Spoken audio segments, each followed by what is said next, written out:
اب یہاں پہ سوال یہ ہوگا کہ میں اولاد کے لیے کام کر رہا ہوں، خدا کیسے سوچوں؟ تو بھائی آپ اولاد کے لیے یہ سوچو نا، پروردگار عالم نے آپ کو امین بنایا ہے، اولاد آپ کے حوالے کی ہے، پروردگار مختار تو نے مجھے یہ ذمہ داری دی، پروردگار میں باہر جا رہا ہوں، ان کے نان و نفقے کا اہتمام کرنے جا رہا ہوں کیونکہ تو نے مجھے حکم دیا ہے، رزق حلال لینے جا رہا ہوں کیونکہ تو نے مجھے حکم دیا ہے، بازار میں چیزیں لینے جا رہا ہوں کیونکہ تو نے۔ جب یہ پورا مرکز و محور خدا کی ذات ہوگی نا، اب جب یہ نماز میں آئے گا اس کو لذت آئے گا۔ جب ہمارے کاموں کا قبلہ جو بھی ہوگا نا، نماز میں وہی خیالات آئیں۔ بہت اچھا قبلہ آپ نے، جتنا پرسنٹیج جس کو دیں گے آپ کے نماز میں اتنی پرسنٹیج اس کو ملے گی۔ میں نے ابھی تک باقی علماء سے بھی سوال کیا، انہوں نے جوابات دیے ہیں۔ جی جی، انہوں نے ہمیشہ کوشش کی ہے کہ انسان کو اس طرح متوجہ کرایا جائے۔ مثلا مختلف علماء کا یہ فرمانا ہے کہ مثلا نماز سے پہلے آپ مصلی پر 5-10 منٹ بیٹھ کر اللہ تعالیٰ کو یاد کیجئے، استغفار پڑھیے، درود پڑھیے، کچھ نماز کی تیاری ہو تاکہ خدا کا خیال پیدا ہو۔ اور یہ بھی بہت اچھی بات ہے، یقیناً یہ بھی ایک اچھا عمل ہے تاکہ نماز کے اندر خشوع و خضوع پیدا ہو۔ لیکن یہ بات بہت زیادہ خوبصورت ہے اور یقیناً ایسا ہی ہے کہ 24 گھنٹے کے اندر جو کام انسان کرتا ہے، مخصوصاً نماز کی حالت میں اس کو ضرور یاد آتی ہے، ہر ایک کا تجربہ ہے۔ جی جی، سبحان اللہ، حتیٰ کہ گم ہوئی چیزیں یاد آ جاتی ہیں، بالکل صحیح، پورا حساب و کتاب یاد آ جاتا ہے۔ تو کہنے کا مقصد یہ ہمارے ساتھ سبزی والے نے 5 روپے زیادہ تو نہیں کاٹ لیا، ہمارے ساتھ یہ چیزیں جڑی ہوئی ہیں۔ تو کہنے کا مقصد یہ ہے کہ جو ہمارے کام ارد گرد جن کاموں کے حوالے سے ہم مصروف ہوتے ہیں، ان کا اثر ہماری نمازوں میں آتا ہے۔ اب ایک اور مرحلہ آگے بڑھتے ہیں۔ بہت سارے لوگ کہتے ہیں کہ یکسوئی کیسے ہو ہماری نماز میں کہ مستقل خدا کی طرف توجہ کریں۔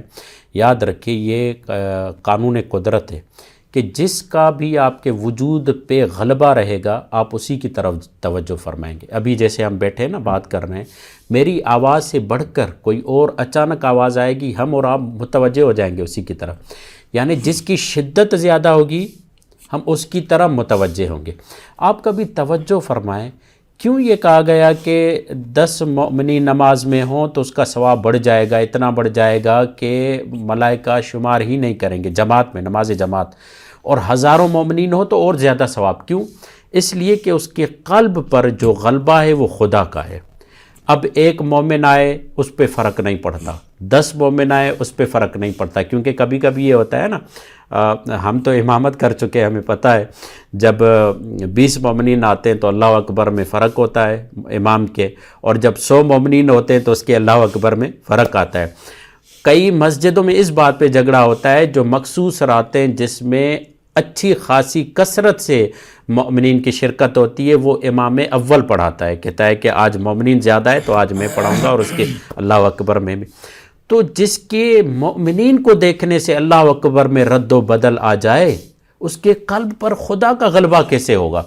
یعنی جس کے قلب پر اب اس کے قلب پر لوگوں کا غلبہ ہے تو یہ لوگوں کے لیے اللہ اکبر کہہ رہا ہے، مگر جس کے قلب پر خدا کا غلبہ ہے، اب اسے تیر بھی لگ جائے نا پتہ نہیں چلے گا۔ کیوں؟